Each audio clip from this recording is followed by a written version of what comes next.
It was May 6th, 2008. My friend Sean and I, both seasoned outdoorsmen, were on a fishing and camping trip in Dismal Creek, Virginia. This wasn't some remote, uncharted wilderness. This was the Appalachian Trail, a place we knew intimately, a place we loved, a sanctuary we'd frequented for years.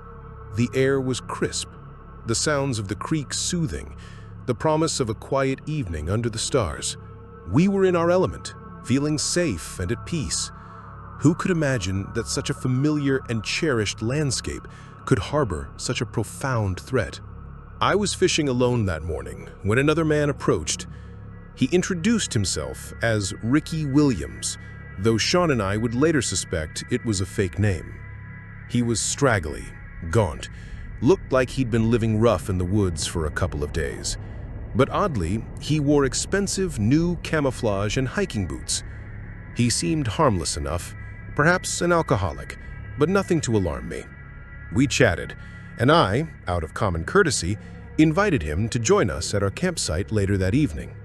It was a simple act of hospitality, a common gesture among those who share a love for the outdoors. Back at the campsite, the fire crackled, casting dancing shadows. We shared our dinner with Ricky, listening to music, just three men enjoying the quiet evening. There was no tension, no warning, no sudden shift in his demeanor. The darkness began to fall, wrapping around us, a natural progression of the day. We were at ease, completely unaware of the monstrous intent brewing beside our campfire. How could such a peaceful scene turn so quickly into a fight for life? Then, without a word, Ricky stood up, walked between us. He called for his dog, a strange, almost ritualistic moment, and then the gun, a .22 caliber pistol. He opened fire. I heard the shot, felt the searing pain in my neck, and instinctively, without thought, I ran for the cluster of trees behind the tent.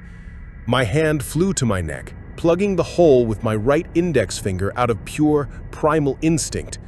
I turned back and saw Sean, my friend, facing the attacker, taking a shot to the chest from just 10 feet away. The peaceful evening had exploded into a nightmare. Sean, despite his wounds, managed to start the Jeep. I ran, blood pouring, and he pulled me in. We tore down that dangerous mountain road. Sharp turns, no guardrail, deadly drop-offs at 45 miles an hour. Every bump was agony. Then Sean started losing sight in his right eye. Without hesitation, I took the wheel, guiding him, telling him when to hit the gas and brake. We were shot, bleeding, but we were moving, desperate to put distance between us and the monster. We reached a farmhouse, banging on the door, begging for help. The sheer will to survive, to keep moving despite unimaginable pain, propelled us forward. The Giles County Police Department arrived quickly, and helicopters airlifted us to the hospital. I remember a paramedic saying I didn't have a pulse at one point during the flight. Doctors told Sean he was incredibly lucky. The bullet in his face lodged in his sinus. The one in his chest was pushed aside by muscle, away from his heart. We learned our attacker was Randall Lee Smith, the infamous Appalachian Trail killer, who had murdered 2 hikers in this very area in 1981 and was later paroled in 1996. He crashed my truck in the chase, survived, and was arrested, dying in custody 4 days later from his injuries. We survived. It's the late 1970s in Chicago. I'm a university student, fresh out of a morning class at the University of Chicago. The city hums with its usual rhythm, a backdrop of everyday life. I'm heading home to Lincoln Park on the north side, and like many students trying to save a few dollars, I decide to hitchhike. It's a common practice then, a simple, seemingly harmless choice. The sun is out, people are going about their day, nothing feels out of place. Could anything truly disrupt such an ordinary afternoon? A car pulls up, a Plymouth Satellite. The driver, a man, looks normal, friendly, even lighthearted. He offers me a ride. I assess him quickly, as you do when you're hitchhiking. He seems fine, no red flags. I get in and we start driving towards Lakeshore Drive, the familiar route home. The ease of the moment, the casual conversation, it all feels so routine. What could possibly go wrong on a bright, ordinary day like this? We reach Lakeshore Drive, but instead of turning north towards Lincoln Park, he veers south. My stomach tightens.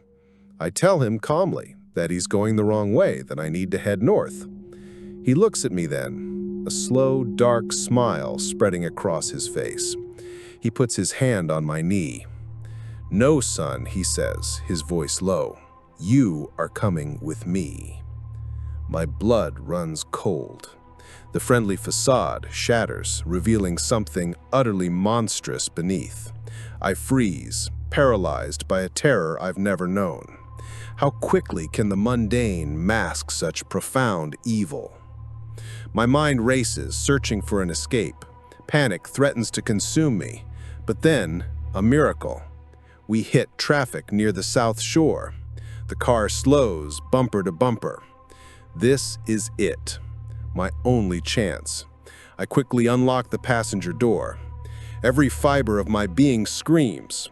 I don't look back, I just run, sprinting into the chaotic stream of cars and pedestrians, the city's noise a sudden welcome shield.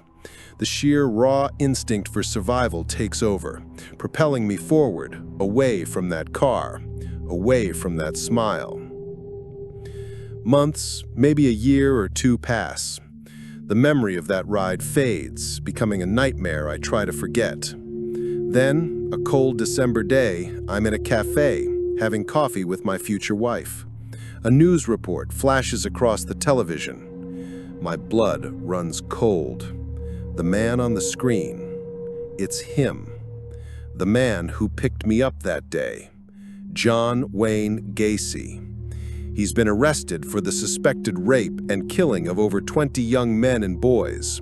And then the detail that makes my heart pound against my ribs. Gacy, they say, had removed the passenger door handle from his car to prevent escape. The realization hits me like a physical blow. I had gotten lucky. In a way I couldn't have possibly known at the time. I had escaped a monster. This encounter, a seemingly random act of kindness on a normal day, revealed a terrifying truth, that the most insidious dangers often hide in plain sight, exploiting the very fabric of our daily routines. The man who appeared friendly and lighthearted was in fact a prolific serial killer who would eventually be convicted of raping, torturing, and murdering at least 33 young men and boys. I survived that day, a near miss that would forever alter my perception of the world.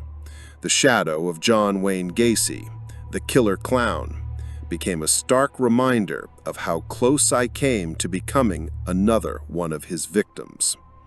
I lived, but the chilling realization of what could have been and the knowledge of his true nature never truly left me.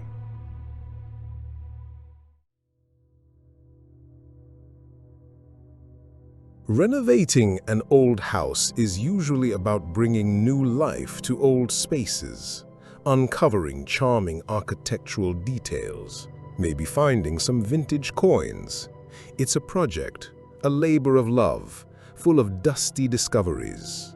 We were just doing some routine work, tearing into the walls, expecting dust, old wires, maybe some forgotten newspapers from decades past. Nothing more. We wanted to make this house our home, a fresh start.